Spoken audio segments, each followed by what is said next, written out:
الحمدللہ، اللہ تعالیٰ کا لاکھ لاکھ شکر ہے کہ مالک الملک نے اپنی یاد کی توفیق اور موقع عطا فرمایا۔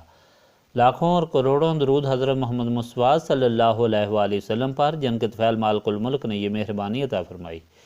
سامعین کرام، اللہ تعالیٰ نے قرآن پاک میں ارشاد فرمایا، اعوذ باللہ من الشیطان الرجیم، بسم اللہ الرحمن الرحیم۔ جس نے بھی رسول صلی اللہ علیہ وآلہ وسلم کی اطاعت کی، اس نے یقیناً اللہ تعالیٰ کی اطاعت کی، اور جس نے منہ پھیرا تو ہم نے آپ کو اس کا ذمہ دار نہیں بنایا۔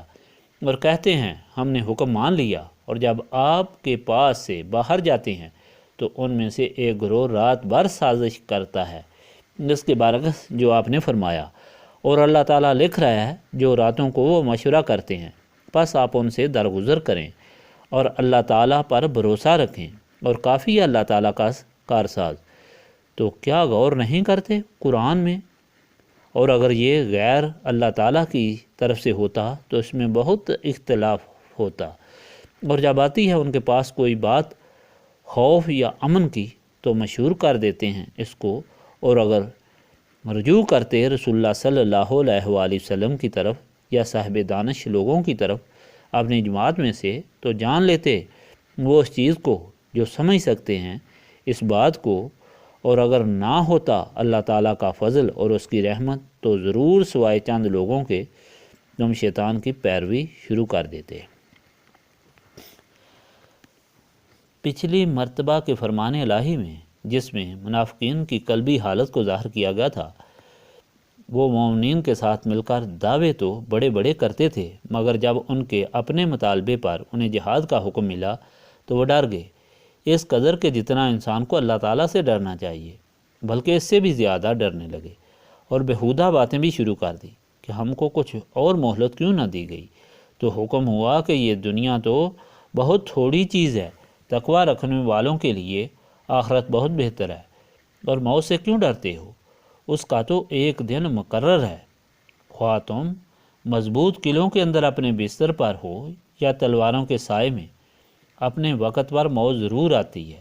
اس پر حضرت خالد بن ولید کا واقعہ سنایا تھا، جن کی ساری عمر جنگ میں گزری اور شہادت کی آرزو رکھنے کے باوجود بستر پر موت آئی۔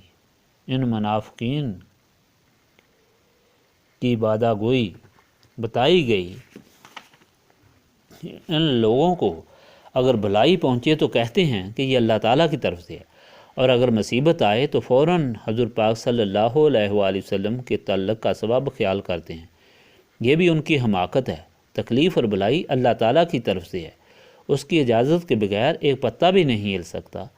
یہ ضرور ہے کہ تکلیف تمہارے بد اعمال کی وجہ سے ہوتی ہے، اور مومنین کو تکلیف ان کی بھلائی، گناہوں کی معافی اور ترقی اور عزت کے لیے ہوتی ہے۔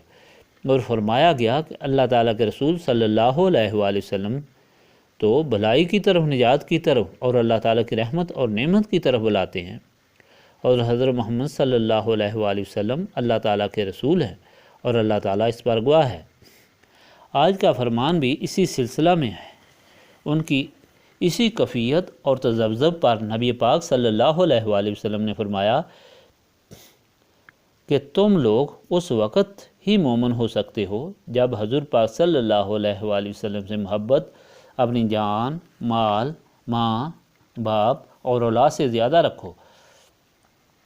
اور یہ کہ حضور پاک صلی اللہ علیہ وآلہ وسلم کا فرمان اللہ تعالیٰ کا فرمان ہے، اور حضور پاک صلی اللہ علیہ وآلہ وسلم کی اطاعت اللہ تعالیٰ کی اطاعت ہے۔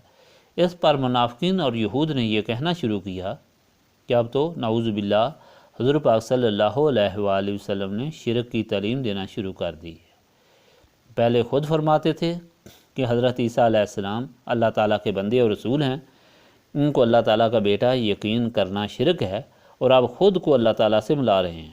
اس احمقانہ اور باغیانہ اور منافقانہ اعتراض پر اللہ تعالیٰ کا حکم حضرت جبرائیل علیہ السلام لے کر آئے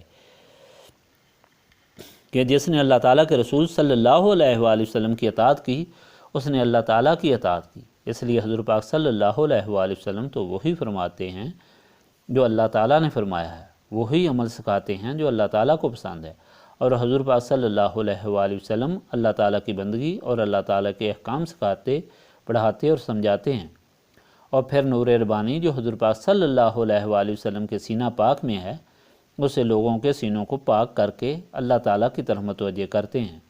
اور فرمایا کہ جو یہ سب کچھ دیکھ کر اس اظہر من الشمس حقیقت کو دیکھ کر بھی منہ موڑے تو وہ ازلی بدبخت ہے۔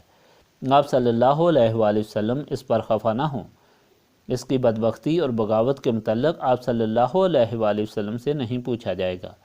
آپ صلی اللہ علیہ وآلہ وسلم کی ذمہ داری تو مخلوق کو خالق کی طرف علمی اور عملی طور پر متوجہ کرنا ہے۔ جس کی قسمت میں نہیں وہ بھٹکتا پھرے، اور اس کی ذمہ داری آپ صلی اللہ علیہ وآلہ وسلم پر نہیں۔ پھر ان منافقین کا حال بتایا گیا کہ یہ لوگ جب کسی مجلس پاک میں بیٹھتے ہیں تو کہتے ہیں کہ ہم ہر ارشاد مانتے ہیں اور اطاعت اختیار کرتے ہیں، اور پھر جب اپنی محفل میں جاتے ہیں تو چیم گوئیاں کرتے ہیں اور سازشیں کرتے ہیں۔ اللہ تعالیٰ فرماتا ہے کہ اللہ تعالیٰ ان کے یہ اعمال دیکھ رہا ہے، اس کے فرشتے ان کی موت تک کے حالات لکھ رہے ہیں، اس کا بدلہ ان کو قیامت میں ملے گا۔ آپ صلی اللہ علیہ وآلہ وسلم اللہ تعالیٰ پر بھروسہ رکھیں، اور اس کی سازشیں اور اس کی چلاکیاں آپ کا کچھ نہیں بگاڑ سکتی۔ پھر اللہ تعالیٰ مومنین کی ہدایت کے لیے فرماتا ہے کہ وہ احمق قرآن پاک کی تعلیم پر غور نہیں کرتے، جس میں اللہ تعالیٰ اور اس کے رسول صلی اللہ علیہ وآلہ وسلم کی تعریف موجود ہے، اور اعمال کے لیے قوانین اور ضوابط درج ہیں۔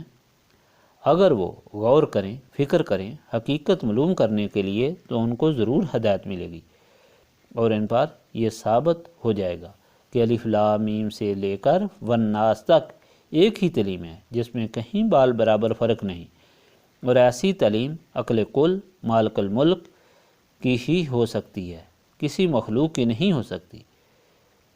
مومنین کو اس کے ساتھ یہ ہدایت بھی دی گئی کہ دیکھو یہ لوگ جو حضور پاک صلی اللہ علیہ وآلہ وسلم کے اتنے مخالف ہیں،